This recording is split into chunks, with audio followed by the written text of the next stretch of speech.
Hi guys, I've just quickly come up to a quarry that I've never been to before to set up a drop rig because a friend informed me that there were peregrine falcons and choughs nesting in this hole. And if you listen, we can hear choughs right up behind me. Yep, there we go. This quarry is basically only used by rock climbers. It's right out in the middle of nowhere. I thought I'd take the opportunity because I've got a little weather window. If you've been watching my previous videos, I seem to be obsessed with weather windows, especially wind speed and with drop rig security. And the forecast up until this morning said it was going to be strong winds and it was supposed to start raining this evening. But at lunchtime, the forecast has changed. We do have strong winds, but apparently they're going to die down by about 7 o'clock and it's not going to start raining until after 9 o'clock tomorrow morning. Security wise, basically nobody comes in here except for climbers because it's really hard to get in. I mean, I had to down climb an easy scramble to get in here, but an easy scramble for the average person is going to be a scary thing, especially if you slip and you end up falling down one of these quarry walls. So as we're looking through there now, I've come in on the other side of that. So there's another quarry hole like this, just through that gap. And that's the way I came in. I'll probably go out that way, but I might look at going up this scree slope over there because it looks as if it comes onto some steep grass with a bit of a walk off over the side. I might check that out, see how it goes. I suppose that's another feature of going out drop rig recording, especially if they're precarious places. I used to do a lot of rock climbing up until about 10 years ago, so I know my way around quarries, how to get in, how to get out, recognise loose slate from solid slate, and to basically have a bit of spatial awareness around me. I don't go climbing anymore. I'm a bit older now. I've got my bus pass, and some of these walls here are pretty steep. See these here? You've got about 150, 170 foot there. But because of my previous knowledge, I can understand this ground and know how to get in and out. So that's a factor for setting up recording devices in dangerous or precarious places. Do you know how to get in, how to get out, what the ground is like? Obviously the other one here as well is local knowledge and contacts. So I knew this quarry was here, but I'd never been in here. I didn't realise these walls were that good. Otherwise I would have been here in the past. A lot of it is a bit chossy, not worth climbing, but some of it is really good. So the local knowledge is really not knowing the quarry hole, but is knowing the climbers. Because I used to climb, there's like a connection between climbers and we can all talk to each other. So in my day I've put up over 50 new routes no one ever climbed before. Most of them I soloed, or free solo as they call it nowadays, no ropes, nothing. And those routes are recorded in the climbing guides. So when I get chatting to people, they want to know about the routes and other things that I might have wanted to do. That's the local connection. You see and hear things when you go out of your way and do what do you call it, dangerous things. People don't tend to go to these places. Also, if you're climbing up cliffs, the view of the landscape around you and what you see and what you hear are totally different to what you are when you're on the ground. Or here it could be the other way around, because the ground is up there and we're in a hole. And the other thing I always go on about is drop rig security, camouflage in your rig. I'm doing quite a strange rig here. I've found an old bit of fence, and if you put a rig up around here somewhere, it's going to stick out like a sore thumb. It's going to be so obvious. Mind you, I don't think anyone's going to come in here unless there's some climbers come this evening after work. But it's a Thursday night and I'm not so sure that they will.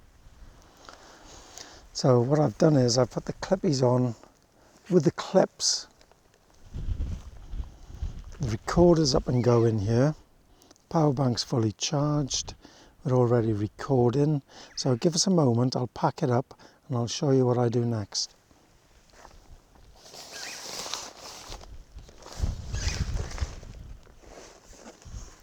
Right folks, here we go.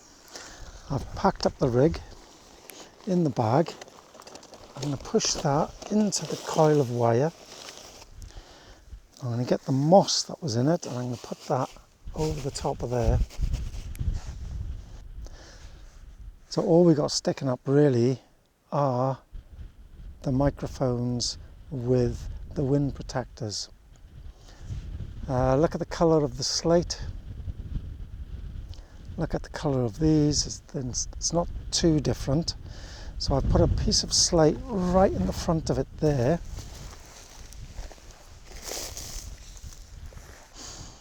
You can kind of see it.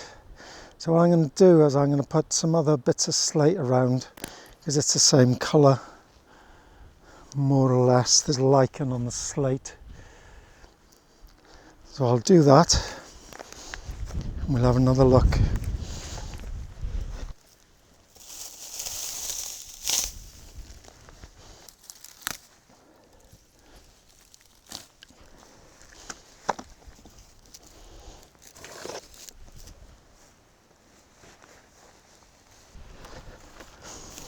Right, here we go folks. So from a distance, if anyone's going to look down here, it's going to be from up there. If climbers walk in, they'll be down on this path, go into those routes. So I'm up on this side. So if you have a look at this, I've basically got some dried up heather, got the two wind protectors, piece of slate right in the middle with a big lump of lichen. The colours of the wind protectors are blending in with the slate. And because I've put the other bits around, it just breaks up the actual shape. You can't see the bag with the recorder in at all. So we'll get out of here now folks and we'll leave these chuffs in peace and hopefully the peregrine falcons will turn up. Apparently they're having a really good scrap with each other, the peregrines and the chuffs. They're really going for it when they bump into each other. And both of those types of birds are really raucous and loud. So it could make for a really good recording.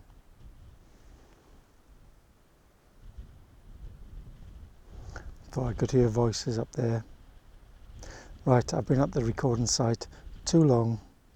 I want to get out in case anyone sees me and comes over to check to see what I've been doing. So I'm heading off guys, I'll see you tomorrow. Hi guys, so here we are back at the quarry the next day. The wind did die down last night, which is great. So hopefully we got a good dusk recording and we should have a good dawn recording, although it did rain quite heavy earlier. Yesterday I had to climb down some rocks to actually get into the quarry, and when I left I looked around for some other places and I realised there's a few scree slopes around, and that's how we're going to get in today, so far less dangerous. So here we go, down here.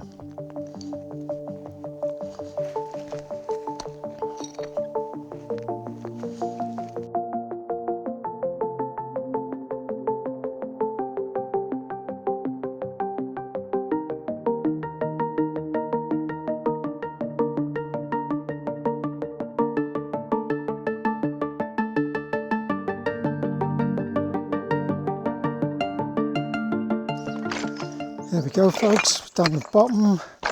I was leaving last night, I had a look in that pool and there are quite a few newts in there. Right, I'm looking up the side here now to see whether I can see the drop rig, which I can't, which is really, really good. And now I'll turn the camera around and we'll walk in, see whether you can see it.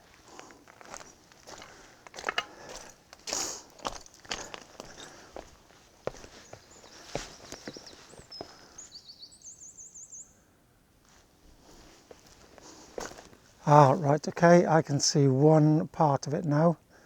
But if I didn't know what it was, I wouldn't be able to see it. It's a wind protector. Can you see it now, folks? There we are.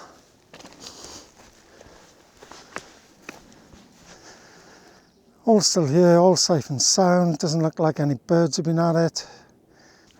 Now this morning coming in, I haven't seen any falcons, I haven't heard any falcons, I haven't seen any choughs, I haven't heard any choughs.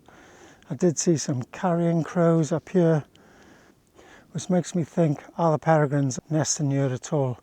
Maybe the people who saw it, the climate guys, just saw an event going on over the quarry and they're not nesting here at all. But we won't know that until we listen to the recording. But first of all, is it still switched on? Let's check it out.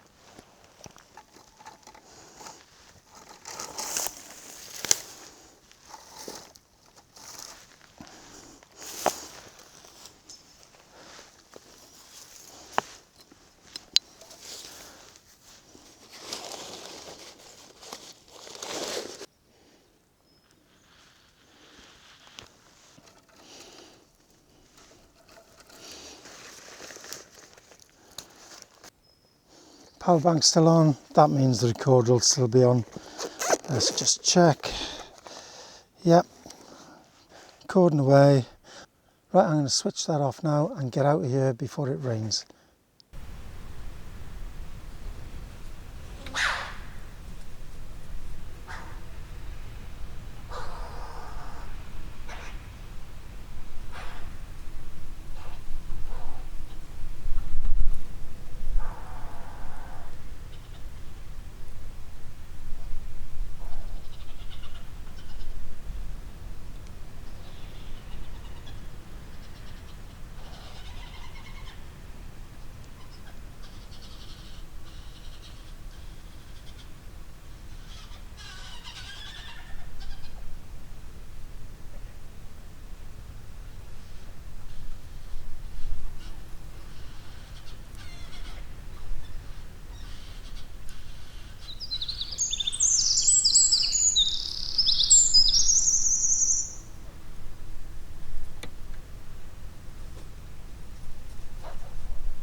Thanks for watching, see you next time.